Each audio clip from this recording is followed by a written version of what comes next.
everything, same position. Nothing has changed except, like I said, it was just dirt. The railroad tracks were there. Now, ladies and gentlemen, real quickly, you see these brown marks on the fence here. This red mark right here, this mark right here, ladies and gentlemen, that's where the first shot came from. It came from right here. The man stood right here and he fired the shot over the fence, over that white wall, and hit President Kennedy in the throat. This was the throat shot, and that hit him almost up at the corner. Now, I know a lot of you have seen that first X up there. That first X, ladies and gentlemen, nothing happened where that X is. I don't know why they keep putting it there. The first shots hit the president under those three signs that you see over the road. The first shot hit him right here, and the second shot hit him in the shoulder from the window. And then past that X, ladies and gentlemen, Governor Connally was shot 2 times. But as we all know, the Warren Commission said that one bullet went through President Kennedy into Governor Connally. And that did not happen. Governor Connally attested to that the rest of his life. He told everybody, the Warren Commission, the FBI, the House Select Assassinations Committee, he said, no sir. He said, no bullet went through John. And then to me, he said, I was hit by 2 different missiles. He used the word missile. And he was hit by 2 different bullets. But that did not happen. But anyway, ladies and gentlemen, where the big X is out there, I'm sure most of you have seen it. The big X out there in the middle of the street. That's where the 2 shots hit President Kennedy in the head. One hit him in the back of the head from the 6th floor window. Hit him right there. And then y'all move right over here, ladies and gentlemen. This is where the fatal headshot came from. Right here. This is the one that's the important one. It came from right here, ladies and gentlemen. The man fired the shot to where that X is, right out there where you see those people standing in the street. And when this bullet hit the president, ladies and gentlemen, it hit him right here. Of course, the president's car was going this way. So when this bullet hit the president, it went into his head right here, the temple. And he went back and to the left, and all of this right here, ladies and gentlemen, went back and to the left. And I saw it. I saw that big piece of skull as it landed over there behind that lamppost.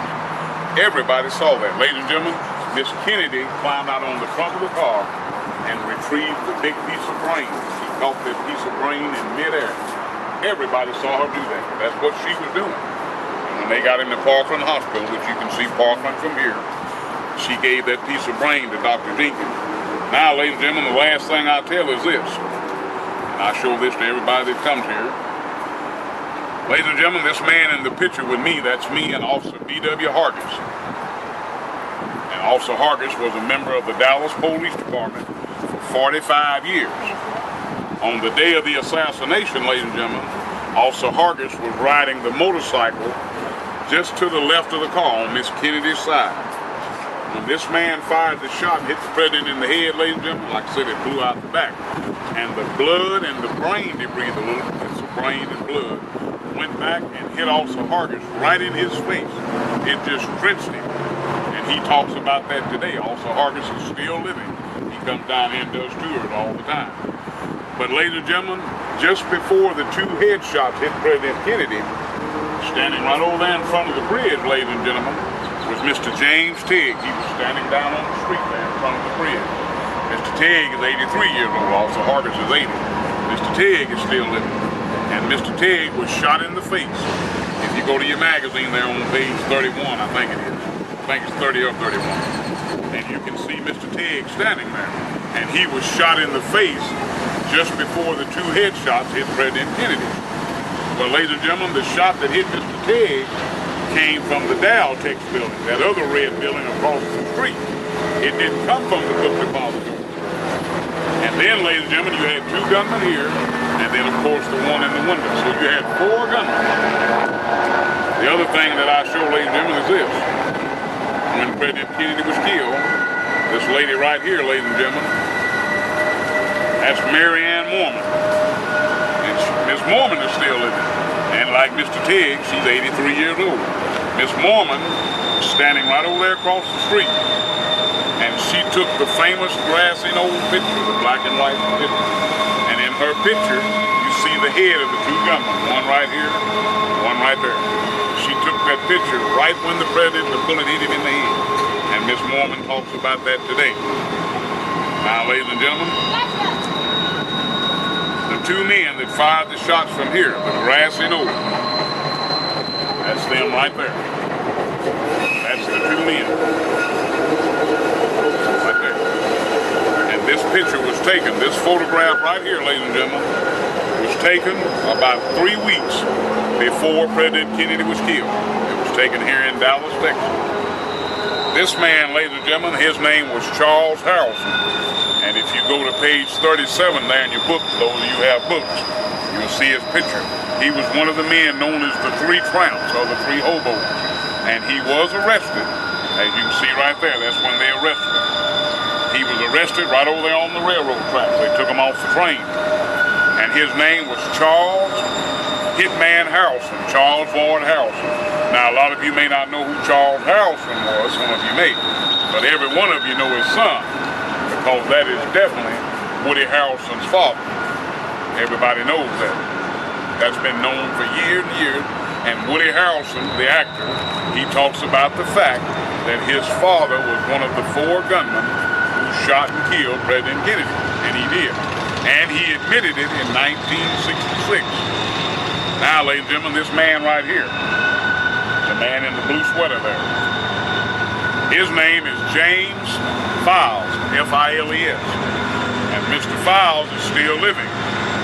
He's in Statesville Prison up in Joliet, Illinois. That's where he's at today, at the age of 75. He's 75 years old. And ladies and gentlemen, on the day of the assassination, that man right there, he stood right here and fired that fatal headshot that killed President Kennedy. He had a Remington 222 fireball pistol. All 48 witnesses that were in this parking lot who saw the gunman shooting, as it tells you there in your book. These 48 witnesses back here saw the gunman shooting. And then, of course, Mr. Bowers, he was right there in that building right there, the old railroad tower. He was in that window, Mr. Lee Bowers. So that's 49.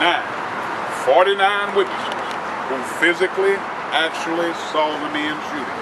Well, ladies and gentlemen, also as it tells you in your book, within 2 years and 10 months, out of these 49 witnesses, 18 of these witnesses were murdered. They were murdered, as it tells you right there, and there's a segment on the DVD about it. And that's been documented, ladies and gentlemen, since 1965, because it did happen. And I was standing right there on the corner by the Dow Tex building when President Kennedy was killed, ladies and gentlemen. I was 13 years old, and 61 now, been in Dallas all my life. And I come down here on the weekends, Saturdays and Sundays sometime, and talk to people. I've been coming down here for about 44 years. Back in 1971, ladies and gentlemen, I wrote a book on the Kennedy assassination. It was called Shattered Friday. I wrote the book 41 years ago, and interviewed Officer Hargis, Mary Mormon, Bill and Gail Newman, several of the doctors at Parkland Hospital, but I wrote the book in 1971. And it went out of print in 1996. I did not reprint the book, cost too much reprinting.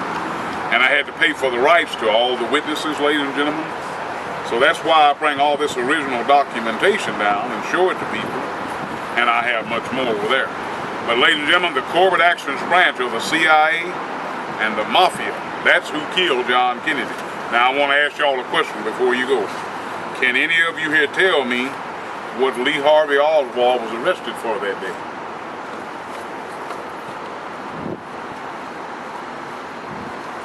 Anybody?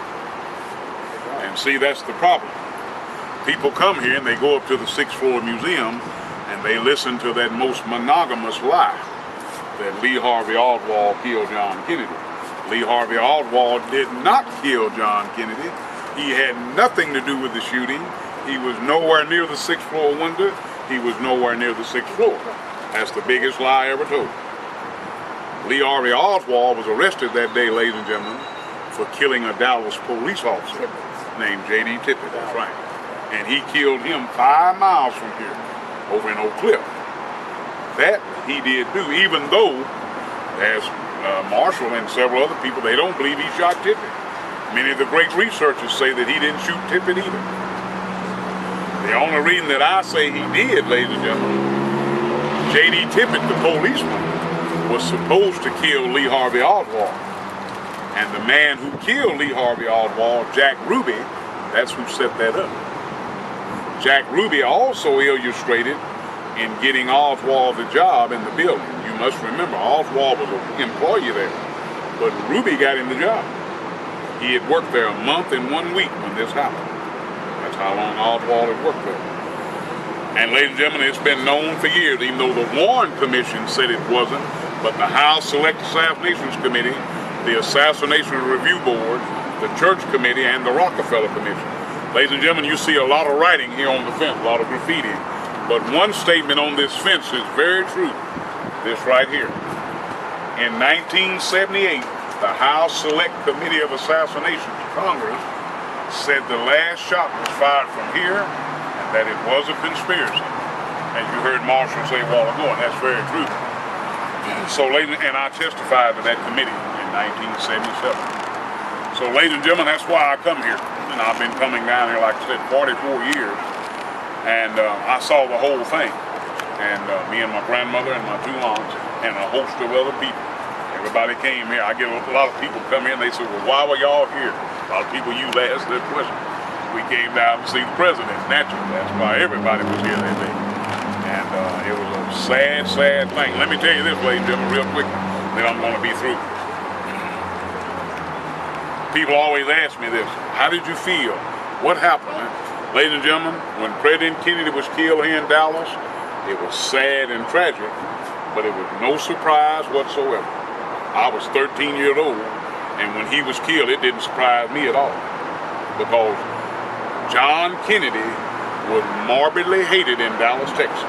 He was morbidly hated here in Dallas, and John Kennedy knew that himself. He didn't need nobody to tell him. He already knew that. It wasn't nothing like, it wasn't nothing known, because it was already known. However, they planned his assassination for probably about a year before it actually happened.